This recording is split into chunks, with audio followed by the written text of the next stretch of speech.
Halo semuanya, selamat datang di sesi bedah materi kita. Nah, gini, kalau Anda dengar kata dosen hari ini, apa sih yang pertama kali terlintas di kepala? Pasti nggak jauh-jauh dari tumpukan borang, kesibukan ngurus administrasi kampus, atau pusingnya menghadapi birokrasi kan? Stereotip ini emang melekat banget di era modern. Tapi, lewat pembahasan kita hari ini, kita bakal bongkar itu semua. Kita akan lihat bareng-bareng kalau di balik semua keruwetan rutinitas itu, ada makna filosofis yang luar biasa mendalam. Coba deh kita renungkan pertanyaan mendasar ini. Apakah dosen itu sekedar guru biasa? Maksudnya, apakah orang yang berdiri di depan mimbar kampus itu cuma pengajar sekolah yang kebetulan dikasih gelar lebih tinggi? Atau justru mereka memikul sesuatu yang jauh lebih berat dan filosofis? Pertanyaan inilah yang bakal memandu seluruh obrolan kita hari ini. Masuk ke bagian pertama kita. Pekerjaan atau panggilan jiwa. Mari kita lihat pergeseran paradigmanya. Banyak orang di luar sana, atau bahkan di dalam sistem itu sendiri, melihat profesi ini yang murni sebagai sebuah pekerjaan, alias job. Ngerjain tugas administratif, ngurus birokrasi, dan ngajar demi dapat slip gaji tiap bulan. Selesai. Tapi faktanya, ontologi profesi ini menuntut sebuah vocation atau panggilan jiwa. Menjadi dosen itu berarti Anda memikul tanggung jawab moral yang super besar buat nentuin bakal kayak apa sih kualitas intelektual sebuah bangsa ke depannya. Jadi jelas ya, ini bener-bener bukan sekedar urusan ngabsen mahasiswa di kelas. Kita lanjut ke bagian kedua, penjaga gerbang kebenaran ilmiah. Ontologinya, seorang cendekiawan. Secara filosofis, seorang dosen itu pada dasarnya adalah scholar practitioner atau cendekiawan sejati. Poin pentingnya di sini. Eksistensi mereka tuh sama sekali nggak diukur dari seberapa banyak atau seberapa keras mereka ngomong di depan kelas. Nggak gitu, nilai mereka justru ada pada kedalaman perenungan dan seberapa orisinal pemikiran mereka. Dan Anda tahu apa nafas utama dari profesi ini? Kebebasan akademik. Tanpa kebebasan buat berpikir mereka kehilangan jati diri. Tapi ingat, kebebasan ini bukan berarti bebas sebebas-bebasnya ya, melainkan harus selalu bisa dipertanggungjawabkan secara metodologi dan juga etika. Coba dengar kutipan yang luar biasa ini. Penjaga gerbang kebenaran ilmiah yang bertugas menguji, meragukan, dan akhirnya mengukuhkan pengetahuan. Ini benar-benar menyoroti peran mereka di garis depan. Tugas mereka itu untuk terus menguji teori, meragukan klaim-klaim yang beredar luas, dan mastiin kalau apa yang kita sebut sebagai kebenaran itu emang udah lolos dari ujian intelektual yang sangat ketat. Nah, sekarang kita masuk ke bagian ketiga, makna filosofis Tridharma. Ini tentang filosofi, bukan cuma kebijakan. Anda pasti udah sering banget kan dengar istilah Tridharma perguruan tinggi?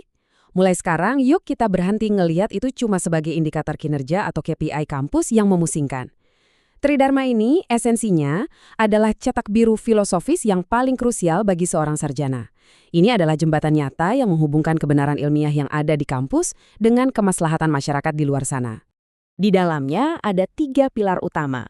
Pendidikan, penelitian, dan pengabdian masyarakat. Kelihatannya sederhana ya, tapi mari kita bedah satu persatu untuk melihat kedalaman filosofis yang menurut saya sih sangat menakjubkan dari ketiga pilar ini. Pilar pertama, pendidikan. Misi utamanya, memanusiakan manusia. Di sini, dosen itu bukan cuma bertugas nyuruh mahasiswa ngafalin fakta buat lulus ujian semester. Jauh dari itu, mereka berperan sebagai mentor yang membentuk pola pikir kritis. Buat apa? Biar si mahasiswa pada akhirnya bisa mencapai kemandirian secara intelektual. Saya suka banget sama metafora Sokratik ini, bukan sekedar menuangkan air ke dalam gelas, melainkan menyalakan api pemikiran. Mengajar yang beneran ngajar itu bukan pasif nuangin air ke gelas kosong. Itu gampang banget. Pendidikan sejati itu adalah momen menyalakan api. Api yang, kalau udah nyala, bakal terus berkobar dan bikin mahasiswa itu terus nyari kebenaran dengan inisiatifnya sendiri seumur hidup. Lalu kita beralih ke pilar kedua, penelitian. Jujur aja, sering banget kan penelitian cuma dianggap sebagai syarat birokrasi yang bikin capek buat naik pangkat. Tapi mari kita ubah cara pandang kita. Secara filosofis, penelitian itu adalah wujud nyata dari pengabdian pada kebenaran. Ini adalah upaya keras umat manusia buat nyingkap tabir ketidaktahuan kita.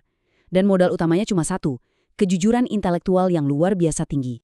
Terus kita sampai di pilar ketiga, pengabdian masyarakat, atau yang sering disebut hilirisasi nilai.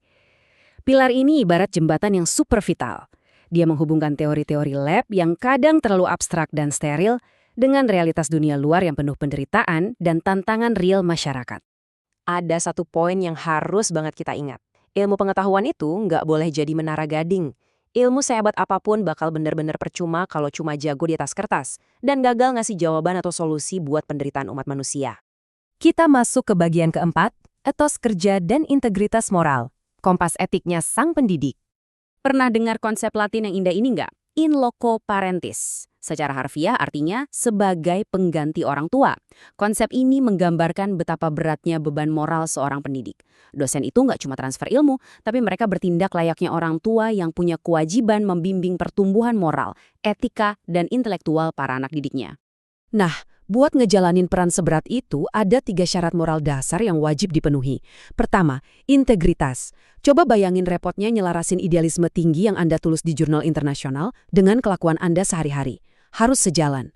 Kedua, rendah hati secara intelektual. Harus sadar kalau ilmu itu sangat luas, jadi ya wajib jadi pembelajar seumur hidup. Dan ketiga, altruisme. Semangat mendahulukan kemajuan sains dan kesuksesan mahasiswa jauh di atas kepentingan pribadi. Ini standar etika yang luar biasa kan?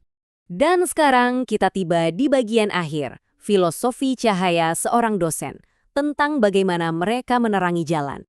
Pada akhirnya, semua perbincangan kita ini bermuara pada satu filosofi puitis tentang cahaya. Seorang pendidik itu secara harfiah sedang membakar dirinya sendiri. Mereka membakar diri lewat jam-jam belajar yang gak kenal lelah, perenungan panjang yang sunyi, dan kerja keras yang jarang dilihat publik. Semua itu dilakukan cuma demi satu hal, untuk jadi penerang jalan bagi orang lain, bagi generasi setelahnya. Tanggung jawab sejati mereka adalah menjaga martabat kemanusiaan lewat jalan ilmu pengetahuan. Jadi, sebagai penutup, saya mau meninggalkan Anda dengan satu pertanyaan provokatif yang agak personal. Coba ingat-ingat lagi masa kuliah Anda dulu. Siapa sih dosen yang benar-benar berhasil menyalakan api pemikiran di kepala Anda?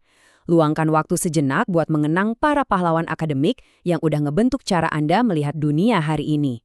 Terima kasih banyak udah gabung bareng saya di sesi bedah materi yang seru ini, dan sampai jumpa lagi.